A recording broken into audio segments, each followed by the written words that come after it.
आज हम इस वीडियो में ये बात करेंगे कि ज़ीरो के साथ डिवीजन अलाउ क्यों नहीं है। जब भी हम किसी नंबर को ज़ीरो से डिवाइड करते हैं तो हम कहते हैं कि वो डिवीजन अनडिफाइंड है, उस डिवीजन की हम वजाहत नहीं कर सकते। क्या उस डिवीजन का सेंस नहीं बनता इसीलिए वजाहत नहीं कर सकते, या उस डिवीजन का कोई गुड आंसर नहीं आता, या उस डिवीजन के मल्टीपल आंसर आते हैं, या इवन के वो डिवीजन मैथमेटिक्स के रूल्स को ही ब्रेक कर देती है। हकीकत क्या है आज हम इस वीडियो में सीखेंगे। तो चलिए वीडियो को स्टार्ट करते हैं। तो सबसे पहले ये देख लेते हैं कि डिवीजन क्या होता है। डिवीजन एक मेथड होता है चीज़ों के ग्रुप को डिस्ट्रीब्यूट करने का इक्वल पार्ट्स में।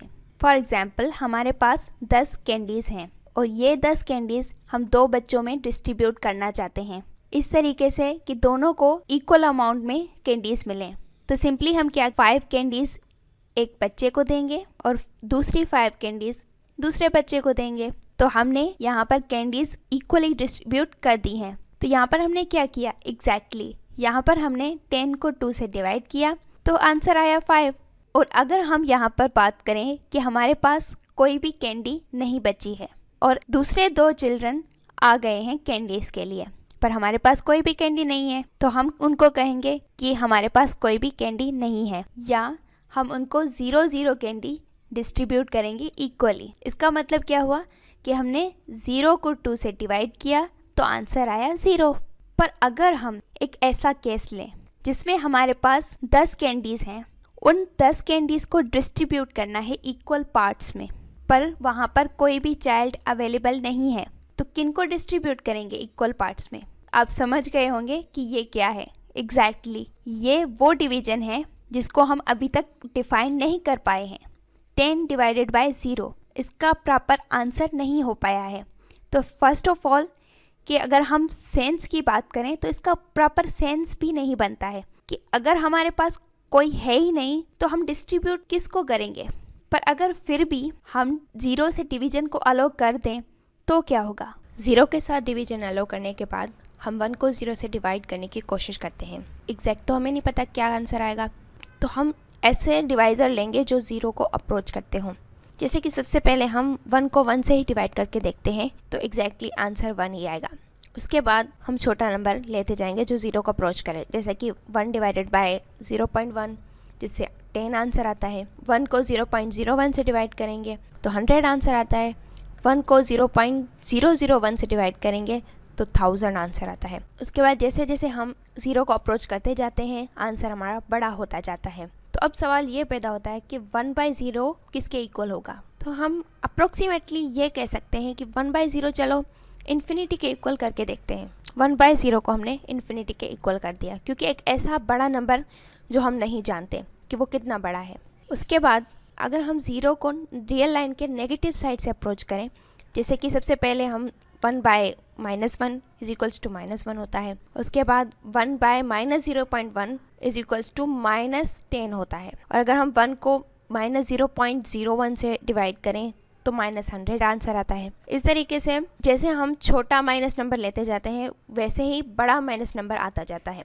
तो इस कंडीशन में जब डिवाइज़र 0 तक पहुंचेगा 1/0 होगा तो तब क्या आंसर आएगा। ऐसी कंडीशन में तो हम यही कहेंगे कि यहाँ पर आंसर -∞ आना चाहिए, क्योंकि एक ऐसा नंबर जो हमें पता नहीं है वो कितना बड़ा है पर वो नेगेटिव में है। यहाँ पर एक बात गौर करने वाली है, जब हम पॉजिटिव साइड से 0 को अप्रोच करते हैं, जैसे कि 1/0 का आंसर लाने की कोशिश करते हैं तो पॉजिटिव इन्फिनिटी आता है, और हम नेगेटिव साइड से 0 को अप्रोच करते हैं तो -∞ आंसर आता है उसी नंबर 1/0 का।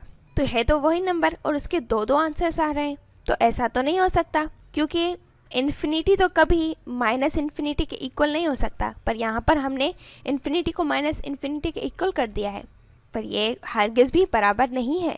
और अगर हम 1/0 की जगह पर 2/0 करके देखें, 2/1 is equals to 2, 2/0.1 is equals to 20, और 2 को जब हम 0.01 से डिवाइड करेंगे तो आ जाएगा 200। इस तरीके से जैसे हम छोटे छोटे नंबर से डिवाइड करते जाएंगे जो 0 को अप्रोच करता है, तो उस तरीके से ये नंबर हमारा आंसर जो है बढ़ता जाएगा। जैसे तो अगर हम बात करें 2 को जब हम 0 से डिवाइड करेंगे तो जाहिर बात है हमने देखा कि नंबर तो बढ़ता ही जा रहा है जैसे हम 0 से अप्रोच कर रहे हैं। तो इसका भी हमें जहन में ये आता है कि इसका भी आंसर इन्फिनिटी ही आएगा। जाहिर बात है एक ऐसा नंबर, एक ऐसा बड़ा नंबर जिसको हम जानते नहीं हैं वो कितना बड़ा है।